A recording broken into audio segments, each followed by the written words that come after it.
when I was listening to you in the branding, and I had already said like, oh yeah, great, I'll be on your podcast. But what I appreciated is vulnerability and authenticity. And I think that those are two of the superpowers that we have in recruiting to actually open up real conversations. We're at TalenSphere 2026, and we are with Bridgette Corridan. Is that right? Yes, that's Hi, right. Bridgette. Hello. Tell us a little bit about what made you decide to come to TalenSphere this year.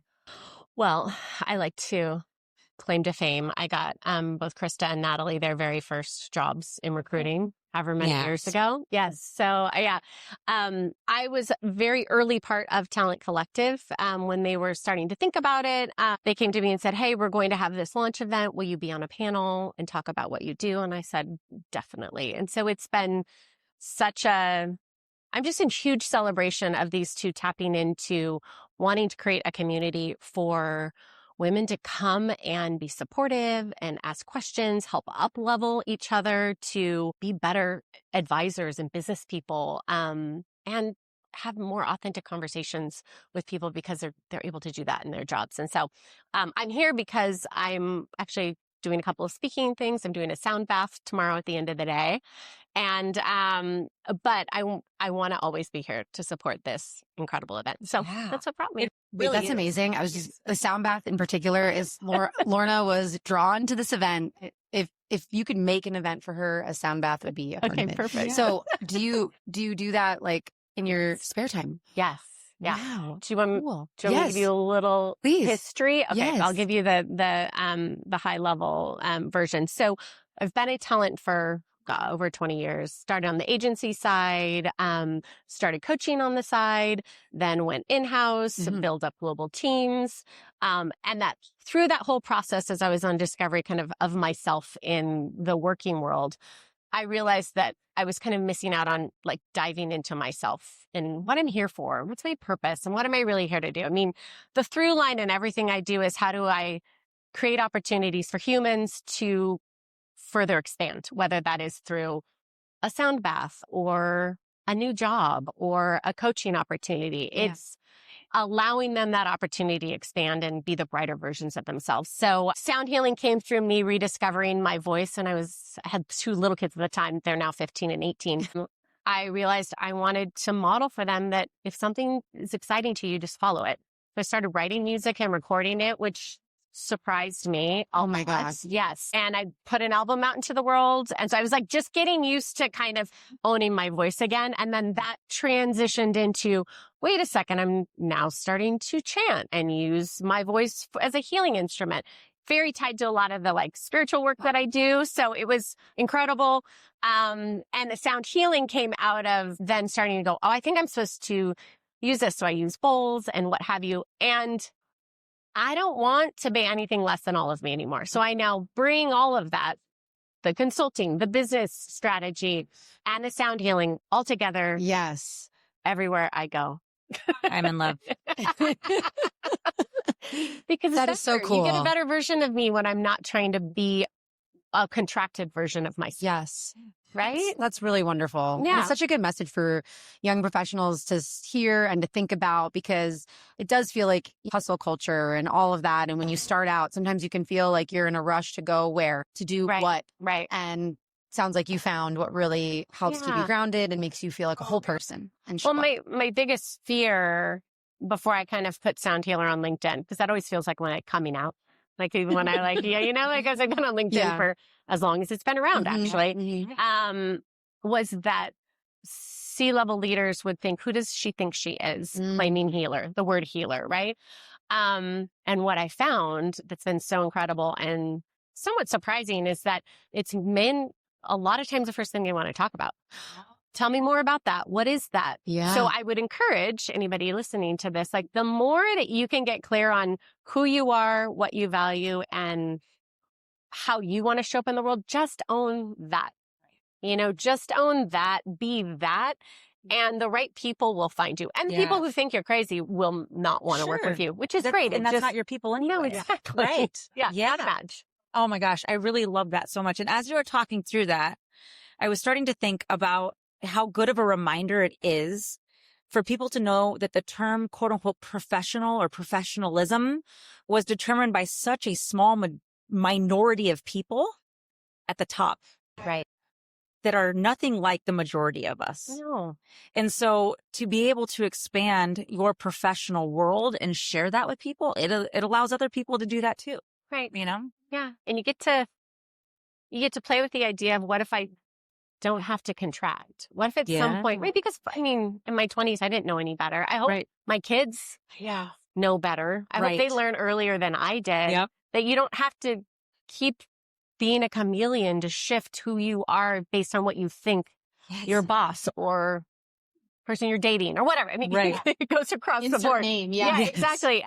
That if you just spend some time with yourself and fall in love with yourself, that ultimately you just being that law of attraction, right? It like gives the universe the clues to be like, okay, bring this, bring this, right?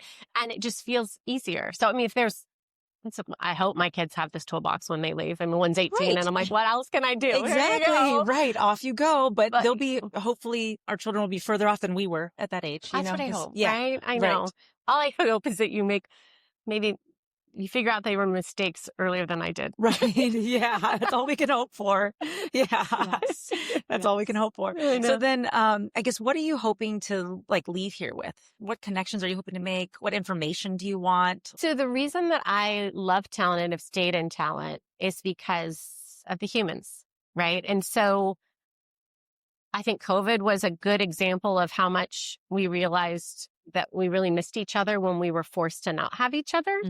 And so all of these opportunities is it an opportunity to come and connect with humans live? And just trusting that if that is the case, then how are we going to support each other to shine and expand going forward, right? So for me to be here, it's really about connection. And it's about being able to do all of the things I love to do, right? Come in and I'm going to lead a panel on technology tools, right? And we're going to have those conversations and break those down. And then I'm going to do a sound bath. And so it's really about connection, not only and mostly to yourselves. Like that's what I want to try and help people is just get back in there and hear what it's telling you. Because in the jobs in the world right now, to be honest, it's really noisy. Yeah. And it's so easy to just get pulled into the storm. Yeah. And just be in it and go, I have no power, I have no power, I have no power. And so sound healing or meditation or breathing can just bring us back in and go, all right. Yeah. Where am I going to come from now? Yeah. In our yoga class this morning, the instructor said this, which I've heard before, but I bet you have, but it will hit and hopefully hit with other people that are listening, that the one thing that you have when you come into this world and when you go out is your breath. That's the only consistent throughout the whole cycle. Yeah. And so to really cherish that and to, honor it is really, really important. So I love that you brought that up. I think it's really important and really cool. Yeah. I feel like we're in a therapy session. I know, and I love it. I was kind of staring off. I'm like, God, I feel so good right now. Yeah. If I wasn't laying down like I am now, for sure. Yeah. Okay. So you've released music. You've started sound bath healing. What's also consulting. It's all, consulting, the obvious, and thank you for bringing that up. Yes, what we're here for. But what's going to be next? What's your next scary, exciting thing that you're going to be putting yourself out there for? That's a great question. Yeah. Yeah. Well, I feel like I'm kind of in it right now. Yeah. And I always love that when I'm like, I'm in it. I'm stretching. I'm feeling that. So after years of either having to work for organizations or consulting as myself, I co-founded a consulting company that mostly focuses on HR and business operations transformation. The really special part of it is that the woman I initially co-founded it with had started a nonprofit that was really close to her heart. And it supports people to leave abusive situations with wraparound services. So on average, it takes people 7 times to leave any sort of abusive situation. And with these wraparound services, they're getting out in 1.4. Dang, so it's this incredible thing that she created. Then we connected and she was really intrigued by the sound healing. She said, I feel like this would really support, survivors. And I'm like, oh, it does. 100%. Let's talk more. So we started from a healing perspective, thinking about how do we layer that on along with legal advice and financial help and all of these things and housing, all the things that are tough to get somebody out of a situation. Where's the healing component? Where are we helping them truly heal this? And so we then She was a chief people officer. Our other co-founder has been in HR for a long time. I've been in talent. Together, we were like, well, this is what we know how to do. Yeah. And we built a consulting company called Hive Smart. The nonprofit is called Hive Strong. The profits of Hive Smart fund Hive Strong. So we've created a social enterprise in essence. And so for me, this next step is owning being a leader. What's the sort of container I want of the leadership team, using all my own practice by myself and then saying, oh, I have more compassion for leaders now. It is hard. And it isn't always black and white. I mean, it's never black and white, to be honest.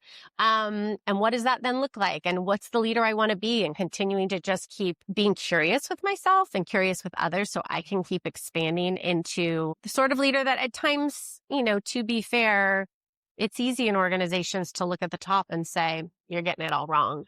But when you're there yourself, that's good. It makes you have more compassion. Not to say that there aren't things that people could be doing, but here's what I would like is to learn how to continuously create a really clean container as a leadership team and then teach that. Sure. That's great. Yeah. Well, if you start a woman army and want to march into any battle, I'll come with you. Okay. Okay, good. You've got two. I mean, we're in. Chanting. Yeah. We'll be doing some yoga stretches in our army. It'll be a very peaceful army. It'll be the most peaceful, calming army ever, but I'm in. I'll be marching right along with you for sure. Where can people find your authentic self? Thank you. So you can find information about Hive Smart and Hive Strong online. Will you guys have notes in the? Yeah. Okay, great. So you can put them. I'll send those to you. Yeah. You can find different guided meditations for me on my website, which is BridgetteCorridan.com. Some of my sound healings, and then we're going to be sharing those on the Hive as well. And then I'm starting to share more things on Instagram. And then I heard you guys talk this morning about TikTok. So I was like, okay, I got to just start doing that.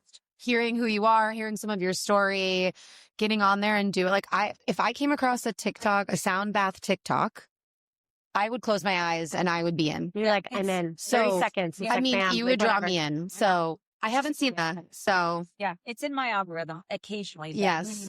I will be poking you for that and making sure that we see more from Bridgette. Accountability, right? Yes. And so that feels a little stretchy for me. So great. Then I lean in, right? Yes. And I go, all right, how do I want to share this? So. Well, can't wait to see more things from you, Bridgette. Thank you so much for sitting down with us. Yeah, thank you. Fun. And I'm so excited that you're both going to come to Sound Healing tomorrow. Yes, we are. Okay, yeah. great. I couldn't keep Lauren away, honestly. Okay, good. Okay. And we'll have a little mindfulness session at the end of the day. That's like a little wrap up.